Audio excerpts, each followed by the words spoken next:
Exclusive, Charlie Kirk's security team shorted previous firm for TPUSA contract. Owner says, posted by Ken Silva. Sometimes cheaper isn't always the better choice, and maybe that could be said for private security these days. Question though, if there's no guilt or something to be afraid of at the very least, like liability for what went down, why would Integrity Security Solutions wipe all of their social media pages? Seems like a lot of work thrown down the drain to build a business just to abandon that overnight. Also, why did TPUSA scrub Dan Flood's page on the TPUSA website? He's still good enough for the members page, apparently. Deputy Dan always thought Charlie had great security. Can't seem to place why they'd leave a roof unguarded. Doesn't shock me as much as the previous things, though.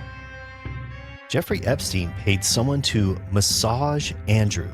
New record show. Posted by Ken Silva. It should comfort everyone that this mysterious character Epstein had penciled in meetings with such inconsequential figures like Gates, Thiel, and Musk. I'm kidding. And what's Bannon waiting for in releasing the footage? The price of CGI to come down so he doesn't bury himself? Nobody's going to believe that Mothra flew into your room, Steve, and that you had to get into your robot suit to fight him. Well, maybe whomever still listens to War Room.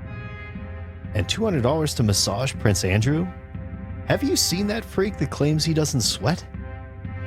Ugh, I can't wait to read about what Virginia says about him in her new book. And where did Jeffrey learn how to be such a cheapskate? Assad? And would you just look at those beautiful redactions we're all paying for? Scoop, would-be assassin, said in letter that he had mechanisms to shred Trump's plane. Posted by Ken Silva. Although it is unclear what mechanisms Ruth was referring to in his letter, I bet you that, from what I've gathered from previous stories, that it is indeed a julienne slicer.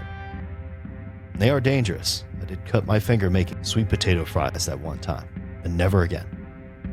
But seriously, I think the most disturbing part is that Ruth is kinda half with it and half nutball.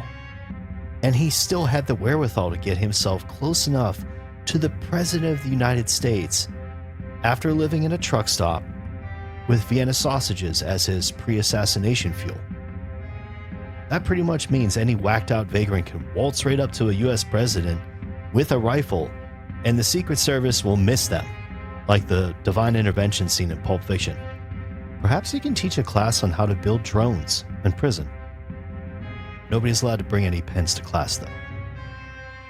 Charlotte train stabber ordered to a mental hospital. Posted by Ken Silva. Man, how does one go about a psych eval on this guy after seeing what he's done?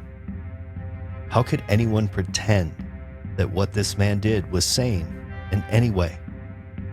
I guess the one comforting thing is that he will never be set free again.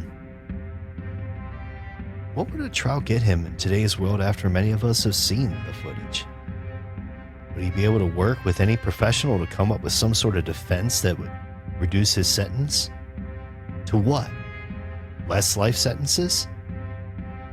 I think the only way this guy should stand trial is if they give him an ultrasound and find the brain chip he called in about.